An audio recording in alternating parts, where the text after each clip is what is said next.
The channel, guys, today I have my secondary unboxing video of a Blue Force Gear sling. This one is going to be the padded one that's going on my MR556, and same style of boxing, nice holographic blue, very shiny.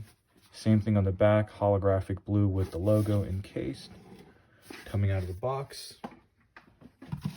you can already tell it's a little bit thicker. The pad is here, which will make it a little more comfortable. And this one, as you can see, is Multicam and Tropic. Then these are the threaded on tri-glides, so you can thread it through your stock of your weapon or through one of these pieces right here that you can attach to the front rail on the 3 or the 9 o'clock of your rail system. So the reason I opted for a padded sling on the MR556, since that's going to be the recce rifle, from my previous experience in the Marines using just the standard sling, this piece will actually kind of bunch up on your neck and your collar as you're maneuvering that weapon. And on this standard sling here, you can see how there's no padding, and this can easily dig into your neck and cause some chafing, and we don't want that.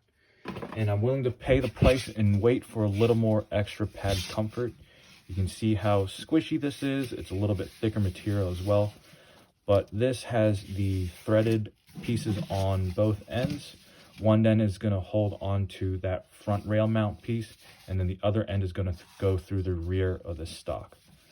But as you can see here, Multicam Tropic all the way through, Coyote tri-glides on the end. And for the front piece, I chose for M81 Woodland, just to do the opposite of my other sling.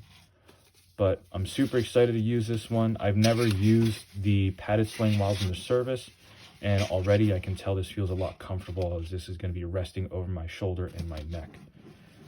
But that's how this looks. Both of these slings that I ordered were custom. This one is actually cheaper than the other one because the push button swivel mounts on the other cost, I think, about $7 more. Thank you for watching. Please comment, like, and subscribe, and let me know what you'd like to see next. Stay safe, y'all.